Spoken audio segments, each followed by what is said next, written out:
Nós começamos, na quarta-feira passada, o estudo da tradição da espiritualidade cristã carismática.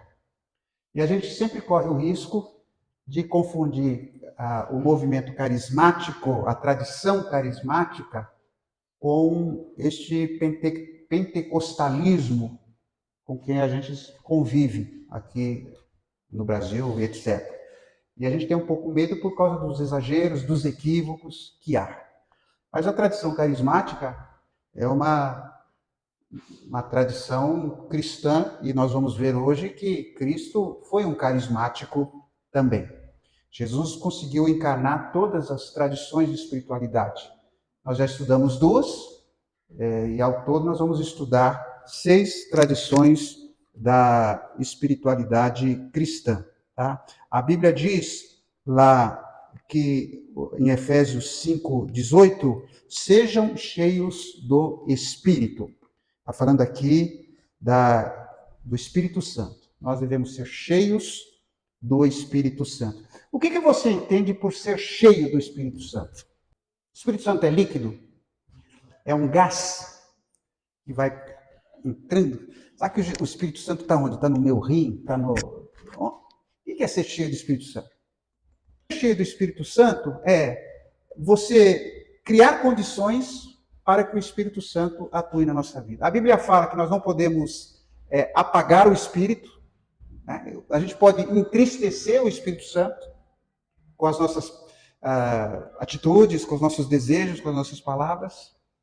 Então, assim, ser cheio do Espírito Santo é criar em sua vida condições, e isso implica em obediência, implica em conhecimento da vontade de Deus, aí implica na prática dos exercícios espirituais, para que o Espírito Santo encontre em mim um instrumento fácil. Então, ser cheio do Espírito Santo é isso. A minha vida é levada de tal forma que o Espírito Santo pode atuar na minha vida, porque eu consigo perceber a presença dele, eu dou espaço de uma vida de santidade para ele, e eu obedeço a sua palavra. Eu poderia resumir tudo isso dizendo assim: ser cheio do Espírito Santo é estar completamente submisso à vontade de Deus. E quando você está de acordo com a vontade de Deus, o Espírito Santo controla a sua vida. O Espírito Santo dirige a sua vida, você está cheio do Espírito Santo.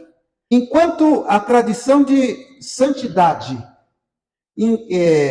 enfoca o poder de ser, ou seja, numa vida santa, nós somos pessoas melhores, nós temos poder para vencer o pecado, para ter uma vida que funciona, para fazer aquilo que deve ser feito.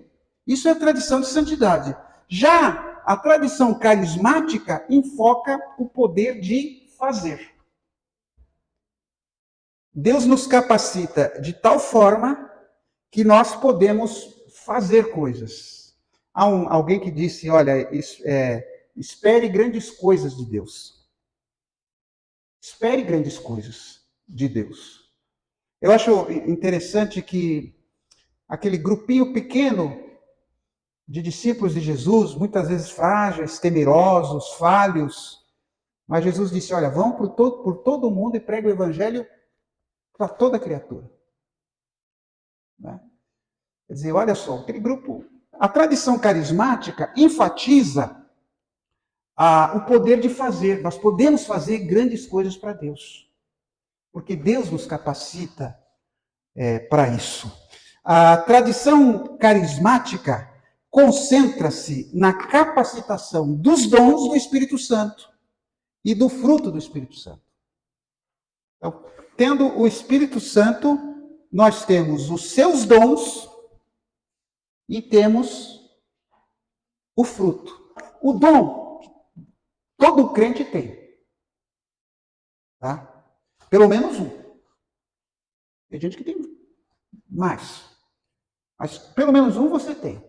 Quando você se converte, você é batizado no Espírito Santo, ou seja, você é imerso no Espírito Santo. O Espírito Santo vem até você e você recebe um dom espiritual, pelo menos.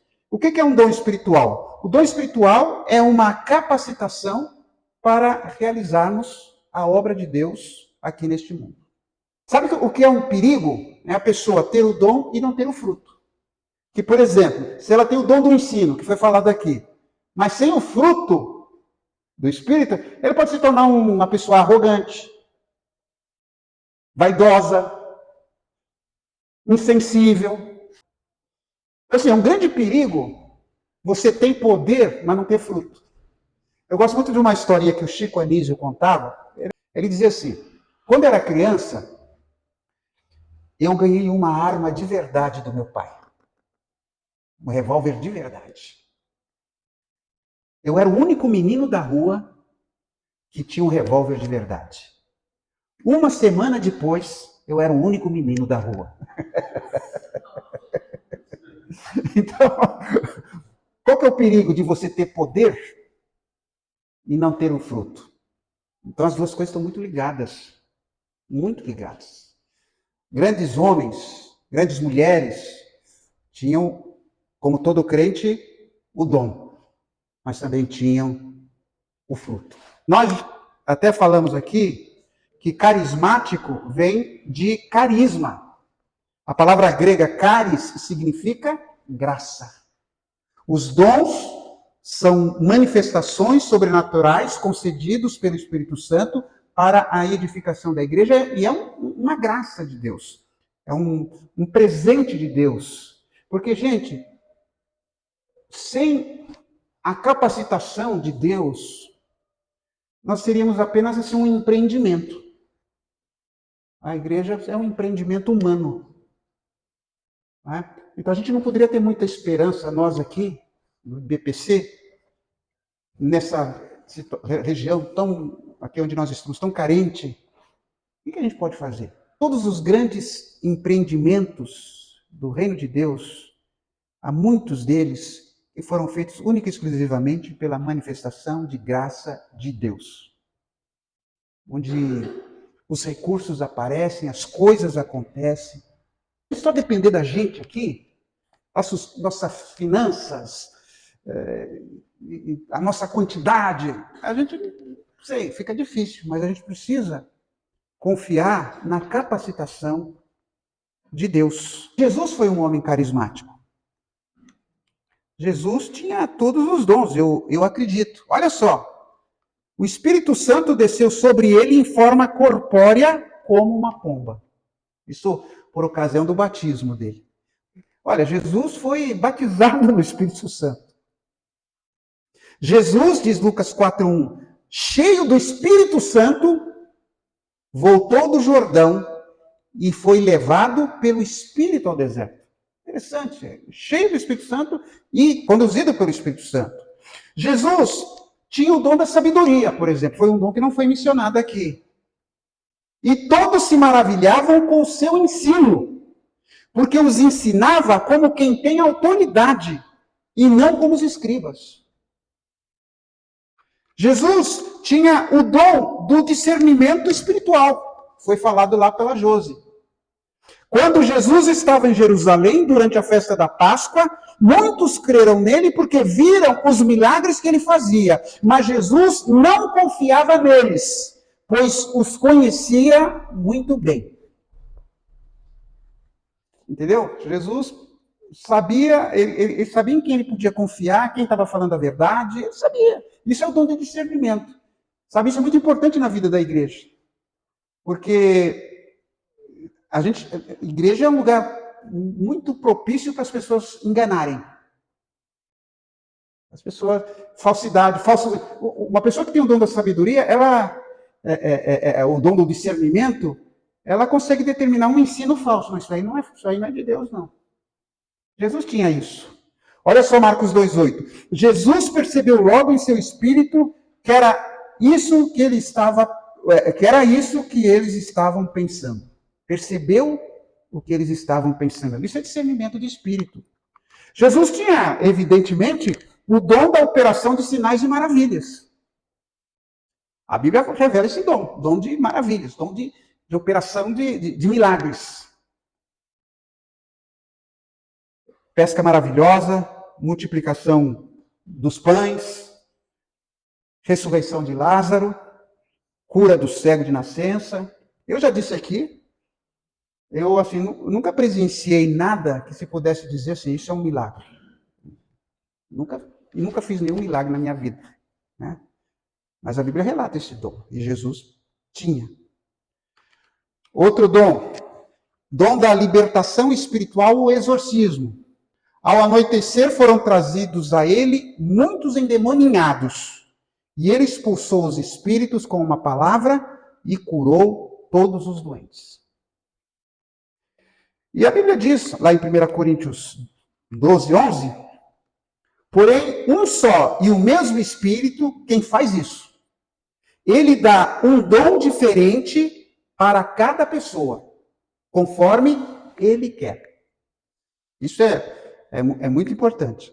Eu não escolho meus dons. Deus dá o que ele quer. E por quê? Porque ele conhece as necessidades. Ele levanta pessoas com os dons. Eu acho muito importante quando a gente pensar nisso, né? Porque Deus sabe o que nós precisamos aqui da igreja. E ele pode enviar pessoas com esses dons. Lá em Gálatas 5:25, que o Espírito de Deus que nos deu a vida controle também a nossa vida. Ser cheio do Espírito Santo está ligado com esse controle de Deus, não algo mecânico, não, mas esse controle de Deus no sentido que eu faça a vontade dele, dirijo os meus passos. E concluindo, para refletir, você pode afirmar que tem uma vida cheia do Espírito Santo? Ou seja, você é obediente à direção do Espírito Santo? Isso é ser cheio do Espírito Santo. Você ser obediente à direção. Você consegue ter essa sensibilidade para perceber o que o Espírito Santo está querendo que você faça, que você diga. E aí, por isso que ele está muito ligado com os exercícios espirituais. Porque muitas vezes nós não estamos treinados para assim, ouvir a voz do Espírito, a direção do Espírito Santo. Um segundo ponto para refletir. Você já descobriu qual o seu papel no reino de Deus? Em outras palavras, você já sabe qual ou quais os dons espirituais que Deus concedeu a você por ocasião da conversão? Você sabe qual é o seu dom? E, finalmente, você percebe com nitidez que a sua vida tem gerado edificação espiritual na vida do corpo de Cristo? Você consegue perceber, não, eu sou importante no corpo de Cristo, sou importante na igreja, eu faço diferença na igreja. Não por vaidade, não, mas você percebe que a sua vida edifica outras pessoas. Você percebe isso? E essa edificação só pode vir através da ação do Espírito Santo, através do dom ou dons que ele lhe concedeu. Tá bom?